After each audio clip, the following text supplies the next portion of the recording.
प्यारे बच्चों, मैं निवेदिता मारू फिर आई हूँ एक कहानी के साथ। और ये कहानी है गुरु द्रोणाचार्य और शिष्य एकलव्य की। और ये कहानी आपको सुनाएंगे आज विशेष होलानी। आज हम संसार के सबसे बड़े ग्रंथ, संसार के सबसे बड़े महाकाव्य महाभारत में से एक कहानी सुनते हैं जो बहुत ही प्रेरणास्पद है बच्चों के लिए। खास तौर पर महाभारत का प्रसंग है जब गुरु द्रोणाचार्य अपने सभी शिष्यों को शिक्षा दे रहे थे, विद्या अध्ययन करा रहे थे, शास्त्र विद्या सिखा रहे थे। तब उनमें कुछ गुरुपुत्र थे जो ब्राह्मण थे, कुछ क्षत्रिय थे जैसे कौरव और पांडव, जिसमें 100 कौरव थे, 5 पांडव थे। इस तरह से सभी का विद्या अर्जन का कार्य चल रहा था। तब एक दिन जंगल में जब ये सिखाया जा रहा था तब वहां कुत्ते के भौंकने की आवाज आ रही थी। कुत्ता इस कदर भौंक रहा था, इतना ज्यादा शोर मचा रहा था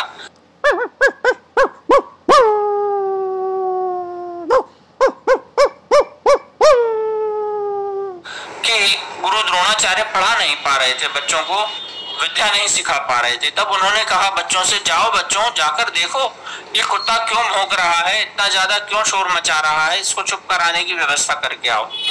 जब सभी बच्चे गए देखने कि कुत्ता इतना शोर क्यों मचा रहा है, तो जाकर उन्होंने देखा कि धीरे धीरे कोई दूर से कुत्ते के मुंह के अंदर बाण डालता जा रहा था, बाण मारता जा रहा था, तीर मारता जा रहा था। और इस तरह से तीर मारे जा रहे थे, इस कला अंदाजी के साथ तीर मारे जा रहे थे, तीरों के लगने से मर रहा था और मुंह भी बंद होता चला जा रहा था कुत्ते का। तो सारे बाणों से, तीरों से कुत्ते का मुख भर दिया गया और कुत्ता फिर ना तो उसके मुंह से आवाज निकली और ना वह बोल सका।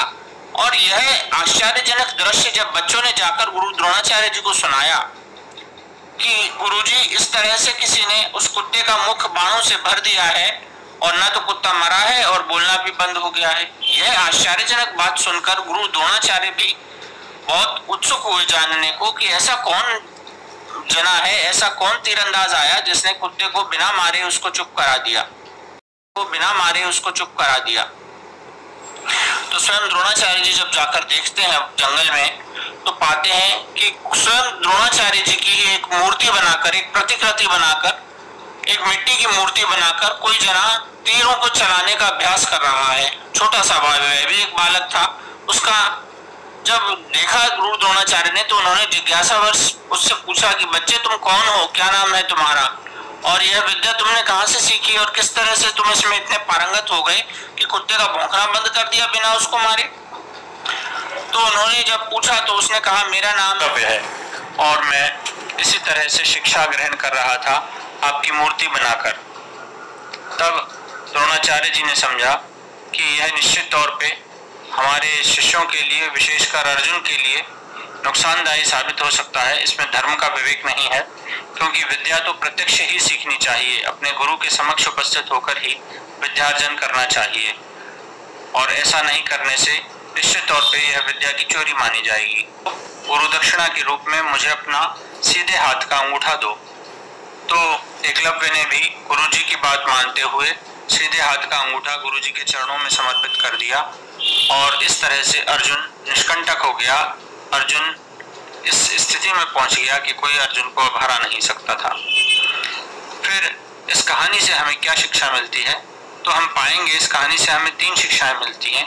एक तो ये कि अगर शिष्य की श्रद्धा इतनी बलवती हो कि वह मात्र गुरुजी की मूर्ति लगा करके ही उसमें श्रद्धा और विश्वास करे, तो वह सारी विद्याएं सीख सकता है जो गुरुजी अधिकतम सिखा सकते हैं।